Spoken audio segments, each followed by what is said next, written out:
or good evening from an incredible, sunny, warm Toronto. There is, of course, the CN Tower, once upon a time the highest freestanding structure on Earth. Not anymore, but it's still fairly impressive. Big, flat city, of course.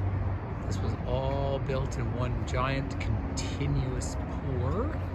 But I just had my attention drawn over to the left of the Rogers Centre, originally Sky Dome.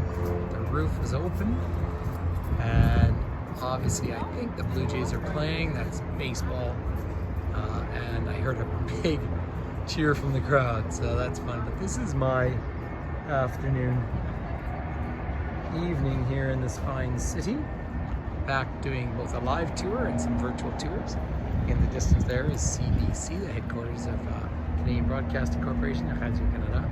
And if you have really good eyes, you might find the national bird of Canada. See it up there? The crane. Someone once called me out and said, the crane is not the national bird. It's a joke. But I'm out by the Roundhouse where Steamworks is brewing Pilsner and now a series of other beers. But unfortunately, I'm not partaking now just because I have to work a bit more. But look at all the modern towers. It's just a little taste of the modern cityscape of Toronto itself.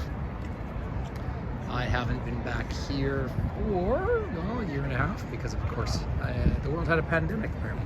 Out in the distance there's a long black pillar. It looks like an old tree, and it has a pileated woodpecker inside it. What a treat to see. But it's nice to welcome people back to this fine, friendly, lively city. Sporting mad. Not necessarily my sports, except for hockey, I suppose, but still fun. And from the top of that tower, in good weather, you can see the spray from Niagara Falls, so it's a real treat. So let me add to this a little bit, and I'll give you all a nice video. But here's the Roundhouse. This is where, of course, the trains used to turn around. There's Canadian Pacific, which is much more related to all the other videos I do out in the west of Canada. But the old Dawn train station out here. From the early days of the city, plotted out in 1793, 1794. Now, of course, the largest urban conglomeration in Canada by far. So thank you for joining me, and let's carry on a little further. Good evening. So back again, but night has fallen. I'm at Yonge and Dundas Square by the Eaton Centre, and this is the busiest pedestrian intersection in Canada. Somewhere around 100,000 people cross this every day. It is a scramble, and then scramble is where they just sort of cut the whole thing off and everyone can walk in any direction. That's quite fun to see.